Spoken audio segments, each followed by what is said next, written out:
Assalamualaikum warahmatullahi wabarakatuh. Sobat Misteri Sunyi Mencekam. Untuk Anda yang punya tempat usaha, ya mungkin kita tahu sendiri ya bahwa persaingan di dunia usaha sangat-sangat ketat. Dan mungkin ada yang nekat dengan menggunakan jasa dukun untuk membuat laris dagangannya. Nah, seperti yang ada dalam kisah nyata berikut ini yang sudah kami siapkan untuk Anda. Sebuah persaingan di dunia usaha hingga meminta pertolongan jasa dukun. Nah, seperti apa cerita selengkapnya? Simak sebuah kisah nyata misteri yang berjudul Tempat Usahaku Mendapat Gangguan Gaib. Ini merupakan kisah nyata dari salah satu teman Om Ras. Kejadiannya baru-baru saja dia alami selama pandemi corona. Jadi mari langsung ke ceritanya saja. Berhubung sekarang di rumah Om lagi kebanjiran, jadi Om malas buat keluar rumah. Karena kalau keseringan masuk air, ini kakinya Om balancat atau yang disebut kutu air kah itu namanya? Kurang tahu juga Om.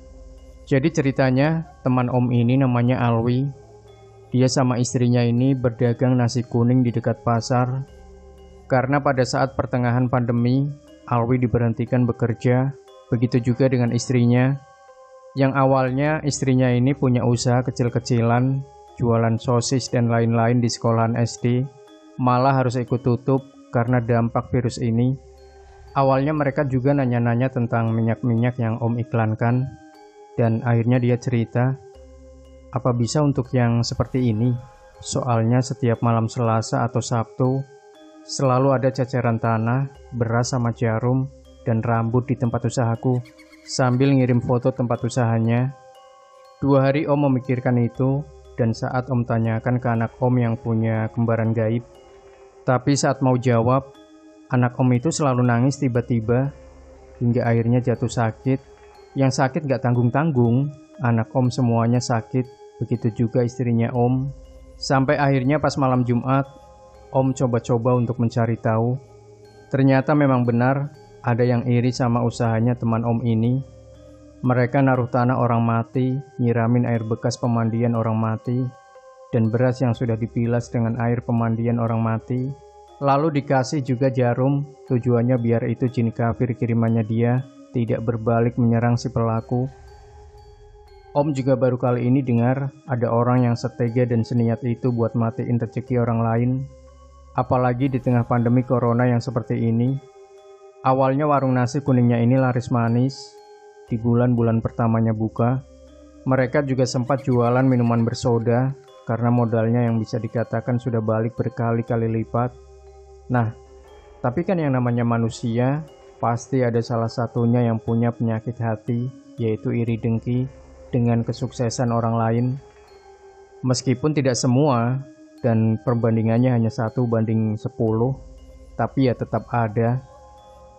Malam itu Alwi dan istrinya baru pulang dari langganan belanjanya, mengambil belanjaan untuk bahan-bahan nasi kuning mereka besok, karena juga ada pesanan 150 bungkus untuk acara orang. Saat itu jam sudah menunjukkan pukul 8 malam, karena memang mereka berangkatnya sudah agak sorean. Yang, Kina singgah di warung kita hulu lah, ada yang tertinggal. Yang, nanti mampir di warung tempat usaha kita dulu ya, ada yang ketinggalan, kata istrinya Alwi. Iya sayang, jawab Alwi sembari tetap fokus dengan jalanan yang sudah mulai dipadati kendaraan yang lalu lalang. Singkat cerita, akhirnya mereka berdua tiba di warung. Warungnya gelap karena memang tidak dipasangi lampu. Istrinya Alwi mengeluarkan HP-nya dan menghidupkan senter HP untuk masuk ke dalam warung, mencari barang miliknya yang ketinggalan. Kenapa banyak beras di sini? Maksudnya apaan ini ya? Tercecer kah? Atau sobek kah? Ujar istrinya Alwi bingung dengan keadaan di depan warungnya. Mungkin habis nyangkut kali plastik berasnya, kata Alwi. Istrinya Alwi mengangguk mengiyakan. Tapi ternyata beras-beras itu juga tidak hanya di warungnya saja, tapi juga ada di sekeliling rumahnya. Tapi karena mereka ini orang baik, jadi masih menganggapnya biasa-biasa saja, tidak berburuk sangka dan lain-lain. Malam itu, saat tidur Alwi dan istrinya juga bermimpi hal yang sama. Bangun di saat bersamaan, tapi mereka masih tetap berpikir baik, walau kejadian aneh mulai bermunculan di sekitar mereka. Sampai pada saat Alwi mengantarkan pesanan dari orang-orang yang memesan kemarin ke sebuah rumah. Awalnya masih baik-baik saja, sampai akhirnya orang-orang pun selesai acara. Dan pas mau makan nasi yang dipesan dari Alwi ini, mereka langsung dibuat muntah-muntah dan kebingungan, karena nasi yang di dalam bungkusan itu sudah basi dan berulat, juga mengeluarkan bau yang menyengat saat bungkusnya dibuka.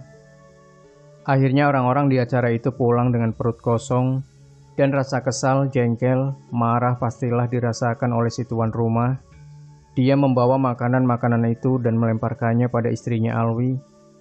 Kalau tidak ada niat jualan, jangan berjualan. Tidak usah menjual makanan basi dan buruk seperti ini pada orang, bentak si pemesan. Astagfirullahaladzim. Saya tidak menjual makanan busuk. Makanan ini bahan-bahannya baru semua, kata istrinya Alwi menahan air matanya. Tidak usah menangis. Kalau tidak becus jualan, ya tidak usah jualan. Kasihan tamu-tamuku pada pulang dengan perut lapar semua, lanjut si Acil membentak-bentak. Alwi yang baru pulang dari pasar nampak sangat kaget melihat istrinya yang dibentak sedemikian rupa oleh pelanggan mereka. Tidak hanya sampai di situ, di warung mereka pun makanan-makanan yang baru dibungkus bisa langsung basi dan busuk saat dipegang oleh pembeli, membuat tempat usaha Alwi menjadi sepi pembeli dan kadang tidak ada yang membeli. Padahal cara memasak dan penyajiannya juga sangat bersih dan tidak mungkin bisa basi secepat itu, apalagi sampai busuk dan dikerubungi ulat. Uang yang awalnya mengalir layaknya air, kini malah uang tabungan mereka yang terkikis habis. Dibuat begini dan begitu pun juga sudah, tapi tidak mempan juga. Malah kini banyak orang-orang yang mengatakan pada Alwi kalau tempat usaha Alwi sering terlihat tutup dan mulai jabuk. Apa itu ya sebutannya? Yang mau patah-patah itu tiangnya dan lain-lain, mau hancur. Alwi bingung karena memang warungnya selalu buka setiap hari meskipun tidak ada pembeli. Tapi orang-orang luar yang melihatnya tetap bersikeras mengatakan kalau warung Alwi tutup. Semua cerita dari orang-orang ia ceritakan juga pada istrinya. Aku yakin ini pasti ulah orang-orang yang iri pada usaha kita, isaknya. Hus, jangan bicara seperti itu nanti jatuhnya fitnah, tegur Alwi. Tapi itu kan kenyataannya. Masa setiap hari orang-orang yang berbeda-beda melihat warung kita tutup terus? Padahal nyatanya warung kita buka.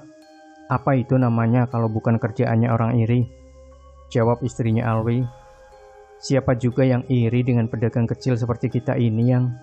Ujar Alwi masih tidak ingin berpikir jahat. Kamu selalu begitu. Tidak pernah percayaan kalau dikasih tahu. Hari itu istrinya Alwi baru saja pulang dari rumah orang alim. Ia dikasih air mineral sebotol dan disuruh menciprat-cipratkan air di warung nasi dan rumahnya.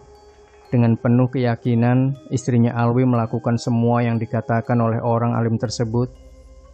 Dan benar saja, keesokan harinya warungnya kembali laris manis dan membuat Pak Sutri itu merasa senang. Tapi itu hanya bertahan beberapa hari. Lalu setelah itu, warungnya kembali sepi pembeli. Alwi mulai percaya dan juga putus asa. Om kan iseng-iseng komentarin postingannya, dan ternyata dia langsung inbox, dan akhirnya berlanjut ke WA. Om juga kasih dia link-link cerita milik Om Ras. Dia langsung ikutin dan baca-baca cerita dari Om Ras. Katanya pas banget buat hiburan di masa-masa sulitnya sekarang. Hingga akhirnya dia tanya-tanya soal minyak-minyak Om Ras, dan berlanjut ngasih foto-foto tempat usahanya, rumahnya, dan juga gambar-gambar dari benda-benda aneh yang diletakkan orang di tempat usaha dan juga rumahnya. Pas Om kasih lihat fotonya ke anak Om seperti ketakutan, nangis tiba-tiba, dan gak lama setelah itu sakit. Padahal awalnya baik-baik saja, sehat-sehat aja. Yang sakit juga gak tanggung-tanggung, mulai dari anak Om yang cewek, cowok, sampai istrinya Om juga. Otomatis Om jadi kewalahan ngerjain tugas rumah sendirian. Dan untungnya itu semua berlangsung cuma 3 harian. Pas malam Jumatnya, Om cari tahu sendiri ada apa dan kenapa. Ternyata memang iya, seperti yang Om ceritakan di awal tadi. Dan sepertinya ini gangguannya cukup parah, karena bisa sampai berimbas ke keluarga Om. Pas pagi harinya, Om izin sama istri untuk langsung aja datang ke tempat temannya Om itu. Karena istri Om masih kurang sehat, dia izinin Om. Cuma Om harus ke pasar dulu buat beli nasi bungkus sarapan. Setelah selesai sarapan, Om mengantar paket terlebih dahulu. Lalu setelah itu, Om langsung meluncur mengikuti kiriman lokasi dari teman Om itu. Perjalanannya lumayan lama, 3-4 jam naik motor. Dengan kecepatan sedang, Om aja 2 kali mampir isi bensin. Singkatnya, sampailah Om di rumahnya Alwi. Mereka berdua baik sekali sama Om. Om dibelikan minuman, makanan, disuruh istirahat dulu. Mereka cerita-cerita juga sama Om kalau beberapa malam sebelumnya, pas sebelum dia ngirimin foto benda-benda aneh itu, dia lihat ada seseorang yang berjalan pelan mondar-mandir di depan rumahnya. Istrinya Alwi curiga dan langsung keluar setelah orang tadi itu pergi. Benar saja mereka kembali menemukan cacaran beras dan jarum di depan rumah. Dan keesokannya di warungnya mereka menemukan segumpalan rambut setengah beruban di dalam warungnya. Mereka foto-fotokan benda-benda itu sebelum dibuang. Setelah mendengar cerita mereka, Om semakin yakin dengan kilasan yang Om lihat. Om keluar rumahnya. Om cari-cari sesuatu yang kemungkinan masih ada di sana. Dan akhirnya Om menemukan patahan-patahan jarum beberapa. Om juga menanamkan kayu hidup di depan rumahnya si Alwi. Lalu Om minta dia untuk dicarikan bahan-bahan untuk membuat lemang dan beberapa telur ayam kampung rebus. Istrinya Alwi yang memang percaya dengan hal-hal berbau mistis itu langsung menyanggupi. Mereka beli beras ketannya dan telur ayam kampung. Setelah ada, Om sendiri yang memasaknya. Karena waktu yang mepet dan tidak memungkinkan untuk pulang, akhirnya Om telepon istrinya Om buat izin kalau malam ini Om tidak jadi pulang. Om juga pesan sama istri kalau hati-hati di rumah karena memang maling lagi marak-maraknya di kampung. Selesai memasak lemang, sorenya saat menyiapkan perlengkapan, Om malah ngerasa mual dan tiba-tiba keringat dingin, pusing, campur aduk yang Om rasa saat itu. Om juga beberapa kali muntah, pundak rasanya berat sekali, makin lama tubuh Om makin berat. Om juga berusaha terus buat baca-baca doa yang Om hafal di dalam hati. Mencoba bertahan dengan kondisi seperti itu sampai selepas maghrib, rasanya tidak memungkinkan. Tapi saat adzan maghrib berkumandang, rasa berat di tubuh Om berangsur-angsur hilang, hingga akhirnya kami bisa sholat bareng, ngaji sampai menunggu isya. Selepas isya, barulah Om mulai membakar kemenyan. Dan benar seperti yang dikatakan ayahnya Om, angin tiba-tiba berhembus, wush, menerpa wajah dan tubuh Om. Pas Om lihat kiri kanan, juga melihat ke arah lemang yang disediakan tadi. Ada sosok nenek tua kurus, kulitnya keriput sekali. Dada Om saat itu detaknya lebih kencang. Seperti apa, sulit Om jelaskan. Tapi penglihatan Om itu hanya beberapa saat saja, dan setelah itu Om berkedip, nenek itu sudah menghilang. Om senang karena ternyata Niwi berhasil Om panggil. Meski awalnya sedikit takut kalau dia tidak mau datang. Tiba-tiba juga Om merasa ada sesuatu menggesek-gesek punggung Om, hingga rasa mual itu kembali, dan Om muntah. Setelah muntah, Om ngerasa tenggorokan Om itu seperti terbakar. Rasanya sangat tidak nyaman, dan gesekan-gesekan itu masih terasa di bagian punggung Om. Sampai akhirnya Om merasa agak enakan sedikit. Sampai beberapa saat kemudian, terdengar suara seseorang yang seperti membentak ke arah kami. "Buat apa seperti ini? Musyrik kalian ini, kafir!" bentak seseorang. "Maaf Cil, tapi kami tidak mengganggu siapapun. Kami hanya berikhtiar untuk usaha kami," ujar Alwi. Perempuan tua itu tetap bersikeras agar berhenti. Dia juga menendang-nendang beberapa lemang dan berteriak-teriak menyebut kami kafir. Sampai beberapa orang tetangga datang dan menengahi. Jujur saat itu Om tersinggung, sakit hati. Tapi Om ingat pesan ayahnya Om. Kalau tidak semua orang percaya dan tidak semua orang menyukai apa yang kita lakukan, tapi kalau tujuan kita memang untuk membantu orang, maka teruskanlah. Jangan pernah mundur meski apapun yang orang katakan. Dan untungnya beberapa orang tetangganya Alwi tidak mempermasalahkan tentang semua yang kami lakukan. Mereka malah mendukung dan membantu doa. Sudahlah, lagi pula mereka hanya mencoba mencari tahu mengapa usaha mereka sepi pembeli akhir-akhir ini dan tidak berbuat yang aneh-aneh. Kalau memang Anda merasa paling benar, cermini dulu perbuatanmu. Sudah betul apa belum? Pujar ibu-ibu temannya istri Alwi. Perempuan tua tadi langsung pergi, raut wajahnya nampak sangat kesal dan marah. Lalu saat Om kembali fokus, ternyata patahan jarum yang Om bungkus dengan kertas tadi sudah hilang dan hanya menyisakan bungkusannya saja. Om yakin ini pasti sudah dikembalikan pada si pengirimnya. Lalu untuk jaga-jaga, Om juga mencampurkan minyak perkasih ke dalam ember. Setelah itu sisanya Om serahkan ke Alwi dan suruh dia untuk menjaganya. Om langsung yang menyiramkan air itu ke sekeliling rumah Alwi sambil membaca bismillah dan al-fatihah. Om juga menyiramkan air tersebut ke warung tempat usaha Alwi dan istrinya. Om juga berdoa pada Allah, memohon agar usaha Alwi dan istrinya ini bisa kembali lancar lagi.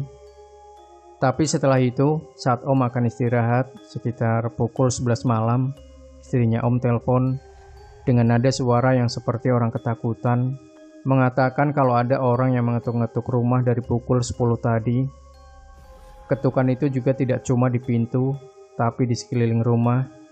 Saat ditanya, malah dinding di kedor kiri dan kanan rumah. Mendengar itu, Om langsung khawatir dan pamit pulang pada Alwi dan istrinya. Jadi jam 11 malam Om pulang dengan perasaan khawatir, cemas, sampai-sampai Om beberapa kali hampir celaka. Jam 2:30 dini hari, Om baru sampai di rumah. Istri Om ternyata tidak tidur sama sekali. Dia langsung nangis saat Om tanya. Katanya ada orang tinggi besar kelihatan di kaca. Om yakin itu bukan manusia. Mana mungkin ada orang yang sanggup ketak-ketok kedar-kedor sampai berjam-jam lamanya. Dan ternyata Om dikasih tahu lewat mimpi kalau sebelum pergi ninggalin anak istri, rumah itu harus sudah dipagari. Biar tidak ada yang iseng, terutama sesuatu yang kita datangi itu. Dan seminggu setelahnya, ada telepon dari Alfi, katanya, Alhamdulillah, warungnya sudah kembali laris lagi. Sebenarnya sudah dari 2 hari setelah Om pulang dari sana itu, tapi karena ia masih agak ragu buat ngabarin, jadi dia tidak ngasih kabar dulu. Dan Om juga ikut bersyukur kalau doa kita diijabah sama Allah melalui perantara minyak dan niwi. Meski sebelumnya Om dan keluarga sempat terkena imbasnya, bahkan Om dipermalukan di depan tetangga-tetangga Alwi oleh acil-acil waktu itu. Dan kata Alwi, ternyata perempuan itu juga jualan, tapi bedanya dia jualan gado-gado, nasi sop, soto dan rawon. Tapi akhir-akhir ini kata Alwi, warungnya sudah tidak ada pembeli lagi. Bahkan beberapa pelanggan Alwi bilang kalau masakannya tiba-tiba basi dan busuk. Sama seperti halnya masakan Alwi sebelumnya. Wallahu a'lam. Om gak mau berprasangka buruk, tapi semoga kita dihindarkan dari penyakit hati seperti ini. Amin ya robbal alamin. Demikian Sobat Misteri Sunyi Mencekam. Jangan lupa tinggalkan komentar Anda, like, share video ini, subscribe channel Sunyi Mencekam, dan kembali nantikan cerita-cerita misteri terbaru dari kami. Wassalamualaikum warahmatullahi wabarakatuh.